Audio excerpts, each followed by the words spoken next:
Bueno, ni Donostin jaio nintzen, eta lehenengo urteak han bizi nintzen, bueno, Oreretan, eta gero ja Gasteizera etorri nintzen justo lehen hezkuntza egitera, eta bidali nintzen ikastetxe batera modelo A eredua. Orduan gaztelaniaz ikasi nuen. Ni Eibartarra naiz, Eibarren bizi izan naiz 17 urte nituen arte.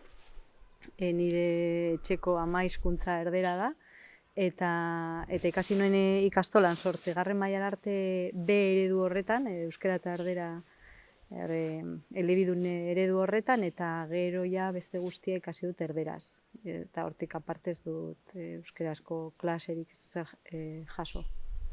Nik ez dut esan, baina ni ere etxean gaztelaniaz hitz egiten genuen.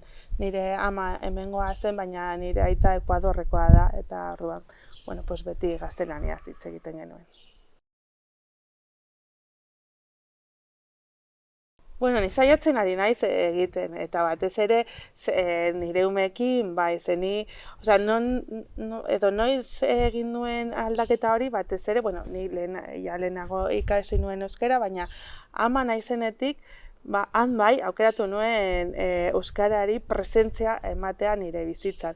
Ze azkenean nire esperientzia izan da, euskaraz sortzen baduzu harremana asko errazagoa da beti gero hori mantentzea. Eta nik nahi nuen nire semeak euskaldunak izatea zeratik euskaraz bizitzean nire umeekin.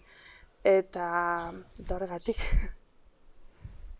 Nire kasuan ere, nire bikotea Jon eta biok euskalduna gara, baina gure artean harremantzeko hizkuntza erdera zen, baina gure alaba jaio behar zenean, argi geneukagun biok nahi genuela beraien ama hizkuntza eta gure etxeko hizkuntza euskara izan behar zela. Orduan horre egin genuen aldaketa, eta gure arteko hizkuntza ere orain, batzutan erderaz hitz egiten dugu, baina gehiagotan euskeraz eta etxean bete euskeraz.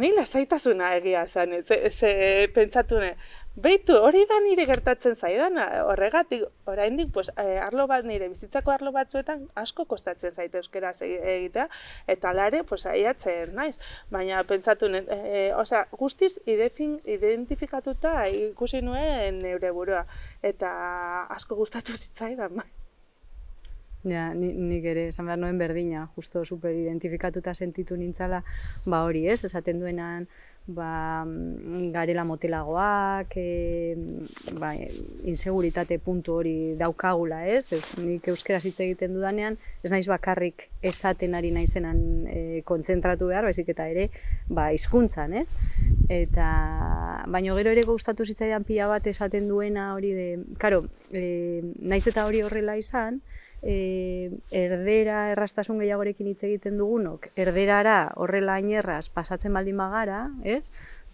nun geratzen da gero euskera, eta horregatik, nik ere hori pentsatzen dudalako eta horregatik aritzen naizelako euskeraz, eta saiatzen naiz eta niretzat ere erraza ez izan, ze oso urduri jartzen naiz olako momentuetan eta horrela, baina egin beharreko gauza badela, uste dut.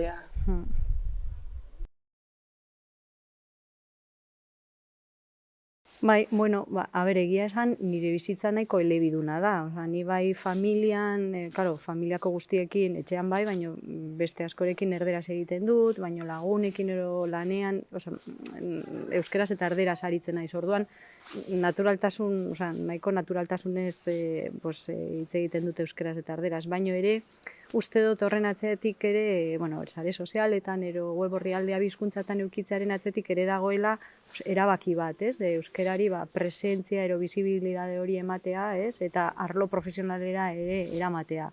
Ze horrek ere,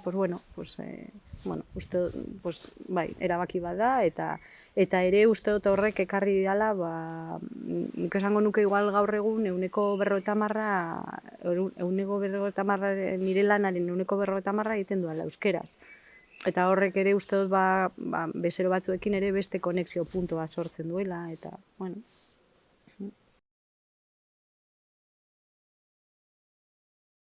Eske bakarrik egiten lortuko dugu, ez?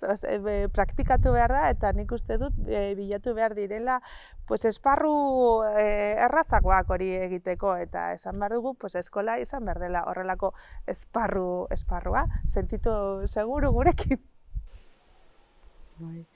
Nik ere animatuko nituzke, ez? Erabiltzera, erabiltze horrek ere dakar hobetzea eta segurtasun hori lortzea, baina ere animatuko nituzke bakoitzak bere burua pizkatxoa daukagun altxor honen zaindari bihurtzea, ez? Ikustea bere burua horrela. Eta agian horrek ere animatzen ditu euskaraz gehiago hitz egitera.